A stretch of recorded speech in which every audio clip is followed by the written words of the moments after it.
प्राचीन काल में जब देवता और असुरों के बीच संघर्ष चरम पर था, धरती पर एक शक्तिशाली ऋषि रहते थे जिनका नाम था अग्निहोत्र। वे अग्निदेव के परम भक्त थे और उनकी तपस्या इतनी तीव्र थी कि स्वयं अग्निदेव प्रसन्न होकर उनके समक्ष प्रकट हुए। हे ऋषि, तुम्हारी भक्ति से मैं अत्यंत प्रसन्न हूं, वर मांगो, अग्निदेव ने कहा। अग्निहोत्र ने विनम्रता पूर्वक कहा, हे देव, मुझे एक ऐसा पुत्र चाहिए जो अग्नि की शक्ति से संपन्न हो, जो देवताओं और असुरों दोनों को पराजित कर सके। अग्निदेव ने तथास्तु कहा और कुछ समय बाद अग्निहोत्र की पत्नी ने एक तेजस्वी पुत्र को जन्म दिया जिसका नाम रखा गया ज्वालामुख। ज्वालामुख जन्म से ही असाधारण शक्तियों से संपन्न था। उसके शरीर से अग्नि की ज्वालाएं निकलती थीं और उसकी वाणी में इतना तेज था कि वह पत्थरों को भी पिघला सकता था। जैसे जैसे ज्वालामुख बड़ा होता गया, उसकी शक्तियां भी बढ़ती गईं। उसने देवताओं और असुरों दोनों को पराजित करना शुरू कर दिया। उसके पराक्रम की चर्चा तीनों लोकों में होने लगी। देवता उससे भयभीत थे और असुर उससे ईर्ष्या करते थे। एक दिन ज्वालामुख ने अपने पिता से कहा, पिताजी, मैंने देवताओं और असुरों दोनों को पराजित कर दिया है। अब मैं तीनों लोकों का स्वामी बनना चाहता हूं।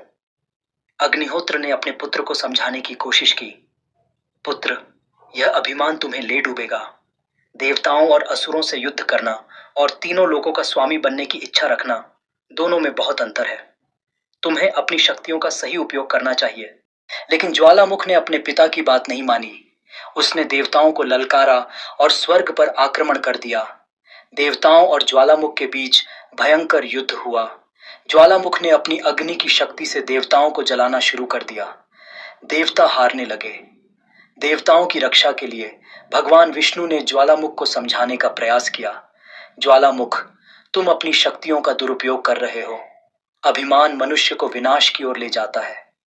तुम्हें अपनी शक्तियों का उपयोग धर्म की रक्षा के लिए करना चाहिए। ज्वालामुख ने भगवान विष्णु की बात भी नहीं मानी।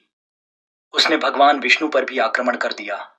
भगवान विष्णु ने अपने सुदर्शन चक्र से ज्वालामुख के अग्नि बाणों को नष्ट कर दिया। ज्वालामुख क्रोधित हो गया। ज्वालामुख ने अपनी सारी शक्ति एकत्रित करके एक विशाल अग्नि चक्र बनाया और भगवान विष्णु पर फेंका। भगवान विष्णु ने अपने योग माया से उस अग्नि चक्र को शांत कर दिया। ज्वालामुख अपनी हार देखकर क्रोधित हो गया और उसने अपनी सारी शक्ति से भगवान विष्णु पर आक्रमण किया। भगवान विष्णु ने अपने विराट रूप को धारण किया और ज्वालामुख को अपनी छाती पर धारण कर लिया। ज्वालामुख की सारी शक्ति भगवान विष्णु के विराट रूप में समाहित हो गई। ज्वालामुख का अभिमान चूर चूर हो गया। उसे अपनी गलती का एहसास हुआ। ज्वालामुख ने भगवान विष्णु से क्षमा मांगी। हे प्रभु, मुझे क्षमा कर दीजिए। मैंने अभिमान में आकर अपनी शक्तियों का दुरुपयोग किया। मैं आपकी शरण में हूँ। भगवान विष्णु ने ज्वालामुख को क्षमा कर दिया और उसे एक नया जीवन दिया। ज्वालामुख ने अपनी शेष जीवन धर्म और न्याय की रक्षा में बिताया।